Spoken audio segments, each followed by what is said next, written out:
found this book. I can't figure out how old it is, or where it came from, or who wrote it. But when I read it, it spoke to me like nothing before. Hopefully, when I record this, it will speak to you and it will speak to me again. I love my house. It's very old, and I feel like there is a life I knew before, around every corner and in every room and in every season. So I didn't want to do any remodeling, but there was one thing I wanted to do. And when I began, I found this manuscript. I began to read it, and it spoke to me as though I had once lived this.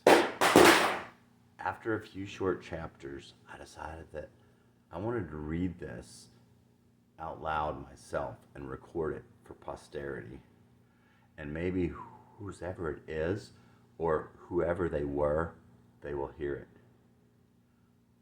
Per the author's written request, I will then destroy the only known copy of this manuscript. To whomever may be in possession of this manuscript, read it once and burn it. It speaks of people perhaps still here, perhaps long gone, perhaps who decided to get together before birth, perhaps who did not. I'm not a Viking or a king or anything. I'm just a boy pretending. I had to go back home, back to the days of spring, because I never said farewell. The scattered sun. Before the wind. Prologue from Channing's journal. My darling David and Ashley, if this comes too late, if the teachable moment has passed barren and unnoticed, then at least this is something you can give your children. In a lifetime of beautiful gifts, you are God's most glorious show of his love for me. There are only three eternal treasures you can give your children: your faith, your love, and your time. And those are the same things you owe them. I'm writing this in the hope that I might give you the first of these. You deserve to know who your father was. Besides, if I keep holding this in, I will continue to lose my mind. There is chaos in my head all the time, with the insistence of his thoughts and the weight of my guilt over thousands of things I did and thousands of things I continue not to do. But this is not about the guilt. This is about Jesse. I don't know when I killed him. Didn't know that I killed him. I guess I don't know that I killed him. This is a record of my attempt to go find him and bring him back. I can picture him all alone and scared, everyone growing old without him.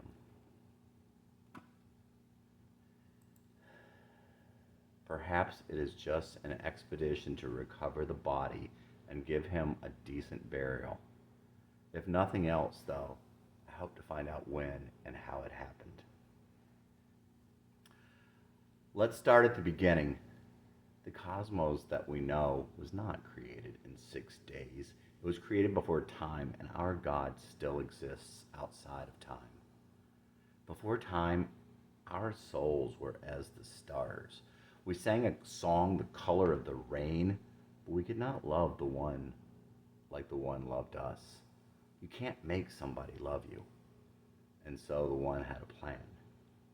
We were given a choice to give up our immortality and our sinlessness, to take on the heavy burden of flesh in order to enter this world of evil, hate, and despair, naked and alone, on our own, powerless in the face of a mighty evil that rules the world. Many will fail and go to the other side, doomed to evil and outer darkness, away forever from love, light, warmth, and the heart of the one. But only in this way could we lift ourselves past the angels. Only in this way could we bring more light to the world, more love, more beauty.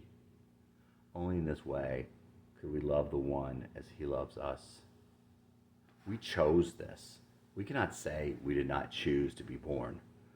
We chose to come here. We chose this life, and so did Jesse. Chapter 1. It was an unusual summons.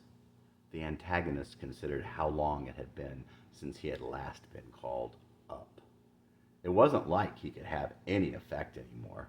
And besides, as always, he'd know soon enough. These are mine. They were all there, together, even before. Jesse and Rachel, Matthew, Carolyn, Carrie, and Mandy, Lindsay and Rob, Stephanie, Annie and Marie, Brett. David and Ashley shone like stars. There were a multitude of others, but this story is about Jesse. Even him, the antagonist pointed to the one who had wandered off on his own, oblivious to the proceedings. That one's mine. I know that one. He's not strong enough. Give him to me. Take him if you can. Wasn't he? He hesitated. Something wasn't quite as it seemed. Wasn't that one in before? Jesse. No, that's not quite right. I remember that one from before, but something is different. I'll have him.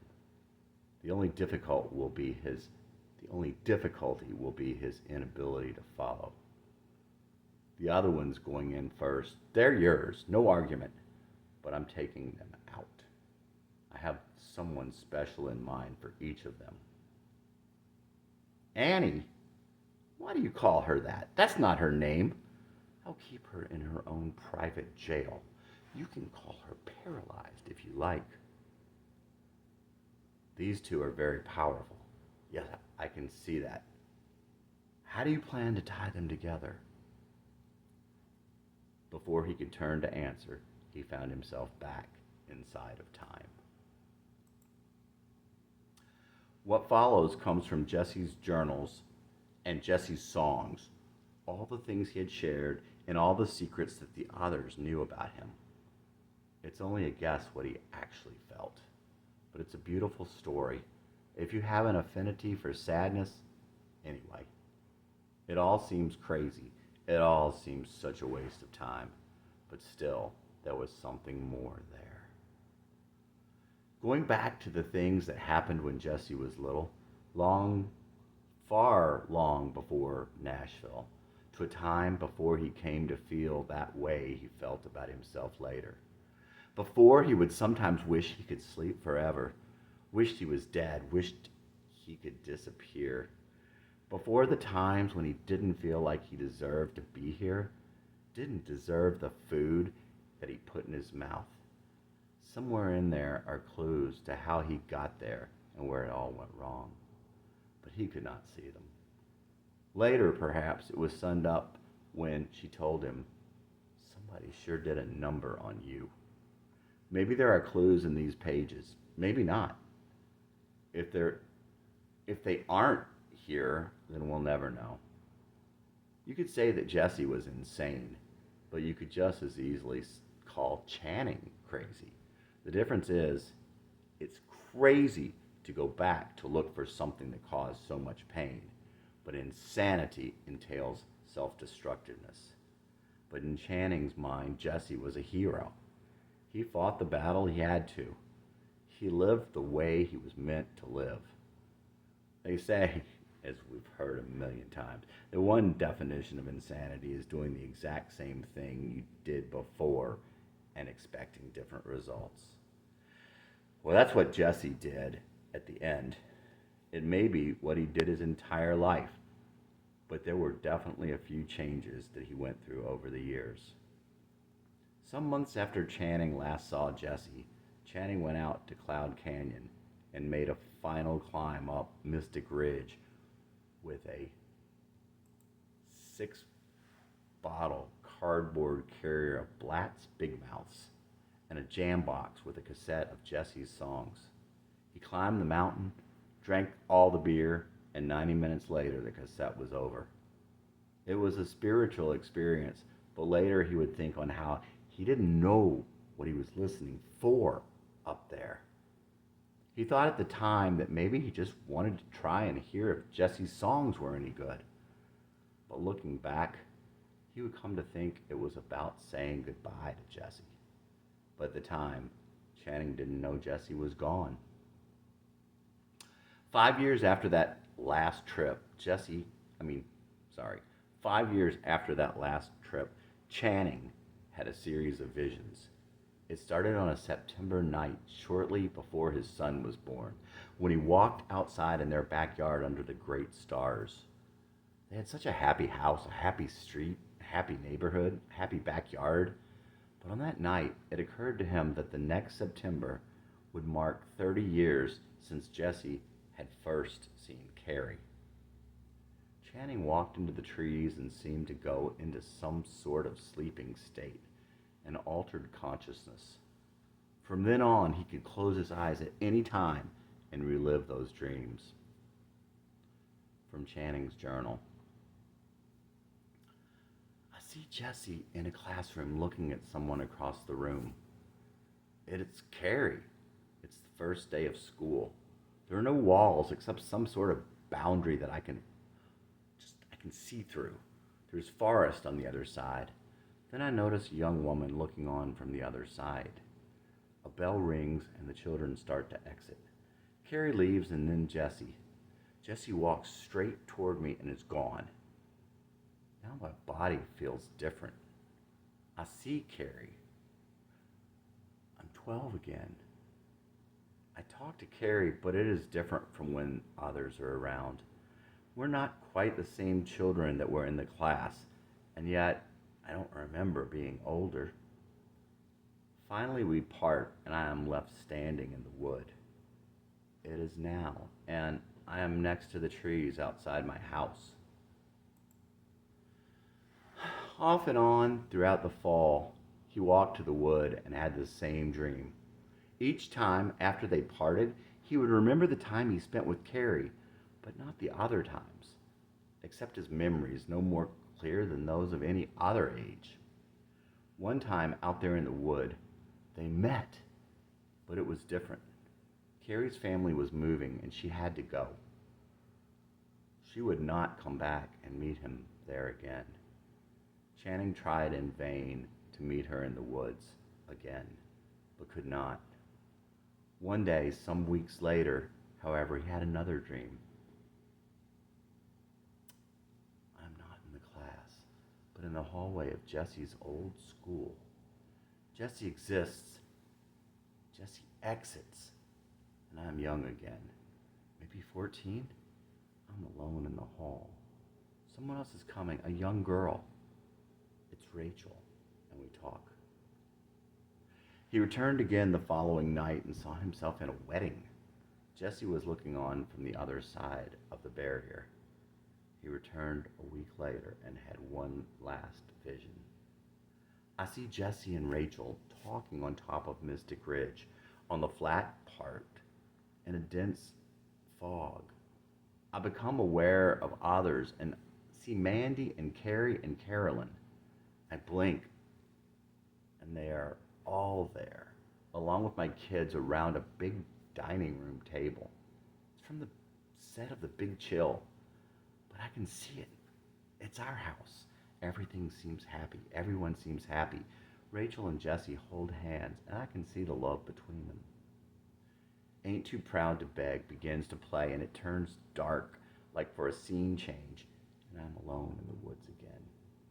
I somehow know that Jesse is happy now. It was unseasonably mild for late January, and the cool air had Channing spinning around with his head back. He looked at the skies and knew that God was all around. Something was pulling him toward the trees, and he was close to tears as he walked toward the beckoning branches. Something about the white birch tree tugged at his memory. The breezes blew back his hair and opened that door he'd let fall shut years before. Channing looked down and noticed his shadow from the moon, long and dark. It was casting far across the grasses and out to the trees at the edge of the clearing. But there was a second shadow, smaller and lighter, but not entirely hidden within the larger shadow, for it was a night so dark the stars cast shadows of their own, independent from the moon. Dear God, if I could only be a child again right now, and if it could be right this time, and Jesse and Carrie would walk out from the trees and stand here in front of me. And he wondered, if they did, would it finally cure him once and for all? And he truly believed that it might. And he truly believed that they might.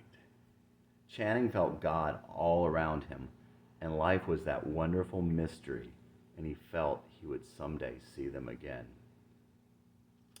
The perfect love, that was what Jesse lived for. What kept him going when he had nothing to live for? When dying would be such relief. Sometimes he could even find solace in thoughts of death, of eternal sleep. Jesse had been an outsider his whole life. Even when others followed him, he was on the outside.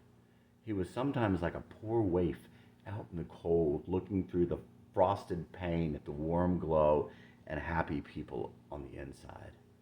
But he wasn't wanting what they had. He was in love with the girl, and he was wondering why he was so different from the others. What follows is a poem of, I guess, Jesse's Will of the Wisp. It's bad enough the times I leave my body, but damned are the times I leave my head. Time just marches on its course without me, only leaving me regrets and dread. Constant careless feeding of the bad wolf, a pointless idle chasing of some wind. Doesn't seem the one I had started chasing. Did I get confused when I got round the bend? Searching eyes for something only I'd know, as if they could know who I was way back when, thinking I'd catch up to the shadow of the past by running backward now and then. I can live with the times I've been 2 times wrong, but damned are the times I know I'll never belong. I can accept there are people I could never be, but damned are the times when I wasn't me.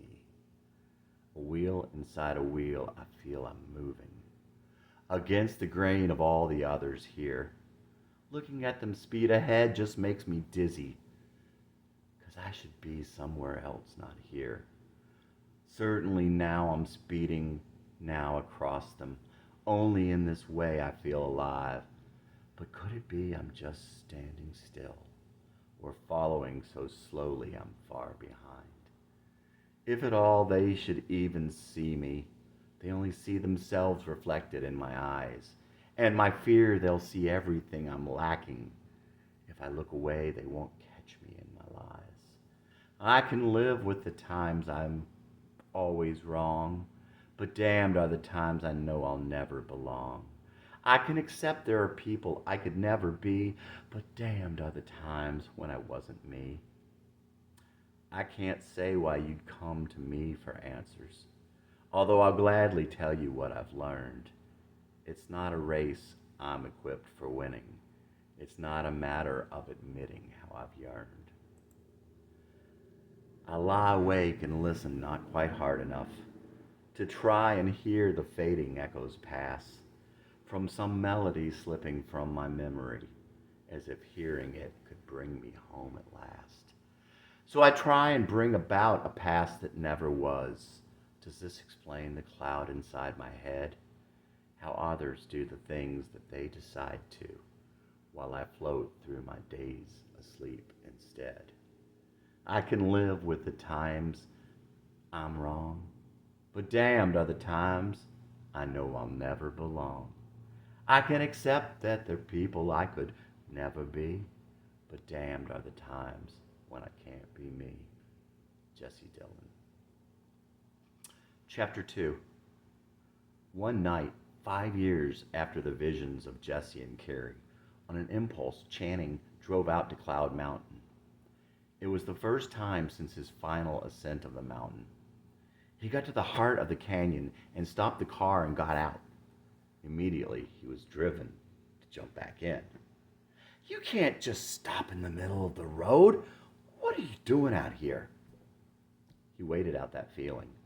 He knew it would go away if he just stood there for a moment. Channing was meeting Jesse.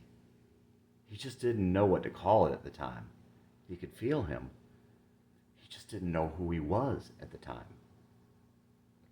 At times, Jesse was looking for someone to save him. At times, he thought, how can people just walk right by when they see someone drowning? Channing used to wonder the same thing, but he came to realize that people are afraid that they will be dragged down with the drowning person. Jesse sometimes pretended to be apathetic. He wasn't ever apathetic. Defeated sometimes is more like it.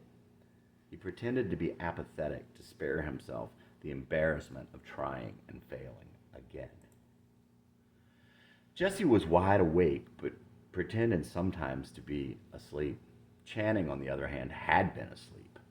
He had spent his days asleep, not just in the days before he made the trip to Rockland. He continued to sleep even in those years since Channing returned to Jesse's birthplace. He didn't realize it at the time, but he brought some of Jesse back with him. Many other things had to happen before it would all sink in, though. When it finally did hit him, Channing knew he had to find Jesse. 3 more good weeks of fall, Channing thought. I have wasted this fall like I continue to waste my life. Wasting our lives is not a uniquely American problem, but it was epidemic at that time. The closest Jim Morrison ever came to the truth was when he said that no eternal reward will forgive us now for wasting the dawn. Waste is the most courteous of all hatred. In the fall, nature is shown to abhor waste. Things that are so obscured by summer growth are laid bare on the path to winter's door. In any event, by the end of that season, there would be just one leaf left. Cats and dogs. Cats and dogs, shadows and light. Strange a cat in love with a dog. Strange a cat in the eyes of a dog. Love this kitty, lost in the fog. Love this kitty, in love with a dog. I saw you down in the night, fending my usual shadows and light. Pack of dogs ready to fight, but I saw you and love in the sight. I saw your eyes, fear for me to go. I saw me there, and I saw the glow. Love this kitty, lost in the snow.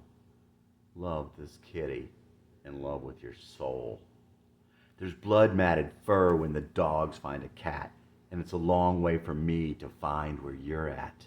But I can survive thinking of you, your puppy dog brown reflecting my kitty blue. I'll remember your eyes in the light. I'll remember love and hope you might. Remember this kitty lost in the night. Remember this kitty lost in flight. Jesse Dillon at 19. Chapter 3. Under the starless city sky, the mischievous night breezes came and went with impunity. A street light lit the asphalt and brick like the full moon painting a clearing. The only movements were the leaves and the wind and the telltale shadows bearing witness to the comings and goings in the dark alleys and side streets. Compact but strong, with long hair and mysterious blue eyes, he stood there, guarding his usual shadow and light. Across the street she stood in her own light, virtually ignored by the others.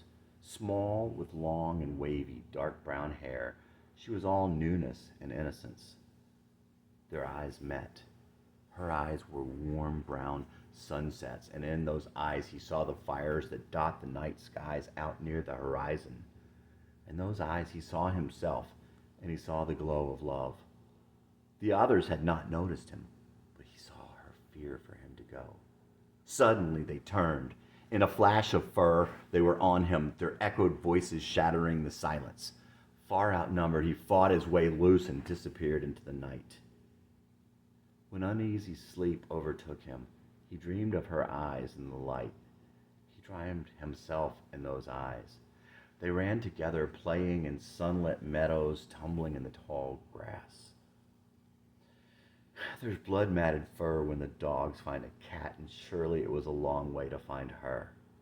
But her memory shadowed his days, and dreams haunted his sleep. Searching out the places the dogs go, he came within the sound of their breath time and again. The days began to grow short, and the earth grew cold. He searched the white ground through the swirling downy sky. One night they came to him from the bushes and out of thin air. Every muscle in his body lurched out, spinning and scratching and biting, but the dogs kept coming. Chapter 4. Jesse awoke exhausted. Had he been a cat in love with a dog? A hero in love with a heroine? Was he dreaming now? As he went through that day, there was something special he carried with him. For somehow, in a strange way, the dream had made him happy. At work that night, alone, he thought of the dream and he walked outside. He had always had two dreams, to be a hero and to find a girl who rides horses. Once again on this magnetic night, the clean air clearing out his soul and the cool breeze upon his skin, he leaned back to take a dizzying look straight up into the sky. Exhilarated, adrenaline flowing, he was high, he was happy, he felt like a hero. Clear, starry nights, cool or warm and breezy, would always remind him of her. The summer they spent together was one clear and starry night. The kind of night that can intoxicate the soul. And so, intoxicated, he spent that first summer. The night they met was a quiet one in late May. It may as well have been 1984, but Orwell was quite possibly the last thing on his mind. And she had never heard of Orwell, for she was 17 and probably never would. It was around 11, and Jesse was still alone, standing behind the cash register. It was the kind of summer in youth when it could have been a Tuesday, for Tuesday was as good as any other day. And he simply stood there, waiting for someone to come in, for that was as good a thing to do as any other.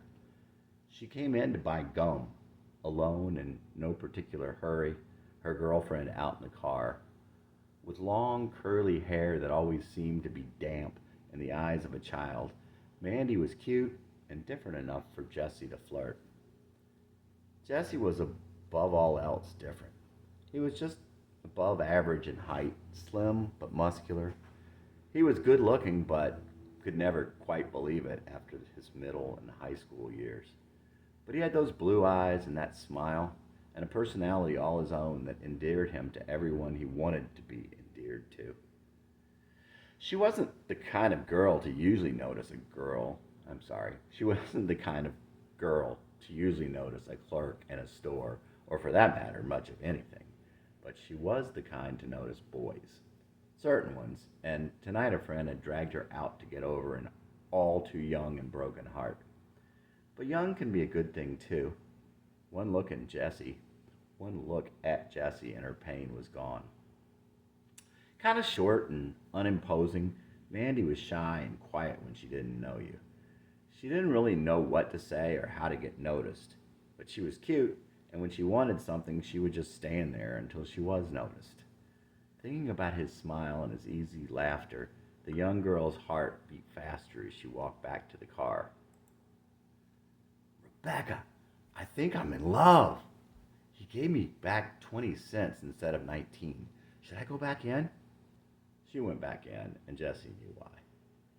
Mandy was wearing the extra-large t-shirt, shorts, and tennis shoes that made up her summer wardrobe.